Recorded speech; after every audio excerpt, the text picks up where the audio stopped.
मेरे सभी भाइयों और बहनों को आदेश आदेश। मैं ज्ञानेश नाथ मेरे इस चैनल में आपका स्वागत करता हूं। आज हम बात करने वाले हैं अप्सरा साधनाओं के बारे में।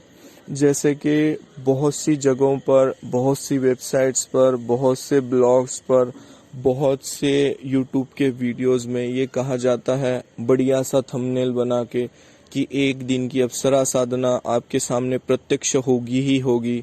3 दिन की साधना, इसको आने से आपके सामने कोई भी नहीं रोक सकता। 7 दिन की, 21 दिन की। तो क्या इस कलयुग में किसी नए साधक के लिए क्या ये पॉसिबल है? एक दिन में उसको प्रत्यक्ष करना, 3 दिन में प्रत्यक्ष करना? बिल्कुल भी नहीं। कोई भी इसको 1 दिन, 3 दिन, 7 दिन या 21 दिन में इसको सिद्ध नहीं कर सकता। इसमें हमारा गुरुबल, हमारा इष्ट बल और हमारा प्रारब्ध, साथ में हमारा जो पॉजिटिव ओरा जो हमने मंत्र जाप से अर्जित किया है, वो स्पेशल अहम भूमिका निभाता है इन सब शक्तियों को प्रत्यक्ष करने के लिए। और नए कलयुगी साधक है, बार बार झूठ बोलेंगे।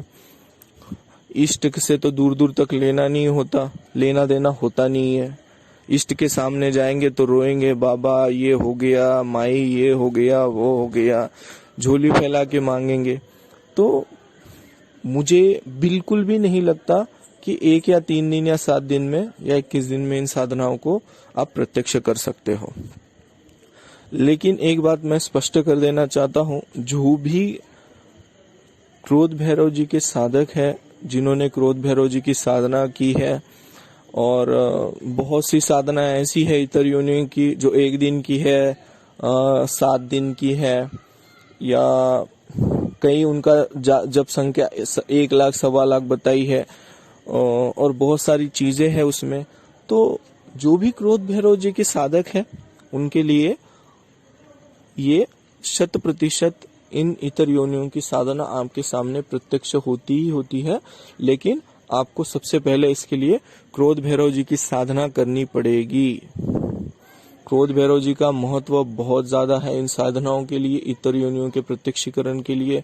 मैं पूरा वीडियो क्रोध भैरव जी के ऊपर बनाऊंगा, जो यूट्यूब में इनकी बहुत सारे गलत सलत मंत्र दे दिए कई जन लोगों ने, कई यूट्यूबर्स ने। कभी कभी तो दिल दुखता है, कभी कभी लगता है कि पता नहीं उनके सामने जाके उनको क्या कर दूं। पर चलो, कर्म जो करेगा उनको सजा तो मिलनी ही है, ठीक है। उनके लिए यही बोलूंगा कि आपको भगवान सद्बुद्धि प्रदान करे। जो तंत्र को आप तोड़ मरोड़ के किसी के सामने पेश कर देते हो, बड़ा पाप चढ़ेगा आप लोगों पे, ध्यान रखना। समय है मेरे भाइयों, सुधर जाओ।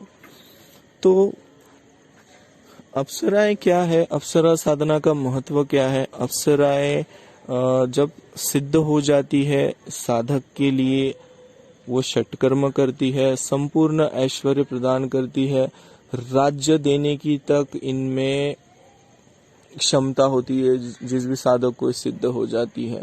पैसे तो वो अपनी जगह रह गए, उनकी वाक क्षमता इतनी प्रखर हो जाती है कि कोई उनके सामने टिक नहीं पाता। और साथ ही साथ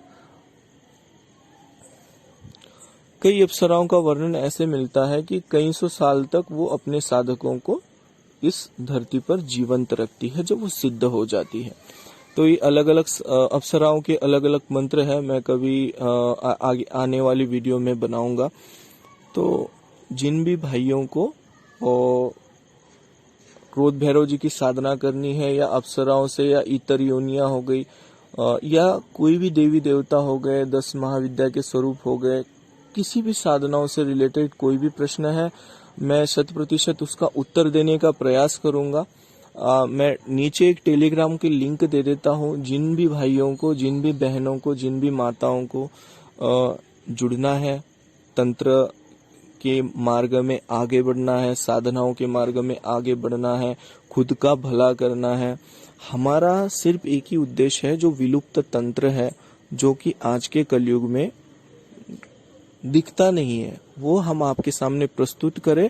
और हमारा मुख्य उद्देश्य है कि आपका भोग और मोक्ष का मार्ग हम आगे बढ़ाएं।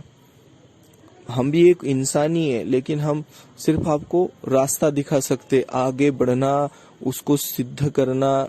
बहुत सारी साधनाओं में मोक्ष की बात कही गई है, उन्हीं साधनाओं पे हमारा विशेष ध्यान होता है कि आपको मोक्ष की प्राप्ति हो। तो जिन भी भाइयों को बहनों को हमसे जुड़ना है, तंत्र के क्षेत्र में आगे बढ़ना है और विलुप्त साधनाओं की या किसी भी साधना की जानकारी आपको प्राप्त करनी है, तो आप हमसे जुड़िए। और ये वीडियो आपको अगर अच्छा लगा तो इस वीडियो को लाइक करिए, शेयर करिए और कमेंट में हमको बताइए कि आगे आप और क्या चाहते हो। तो आपको पुनश्च आदेश खुश रहिए। जय माता की।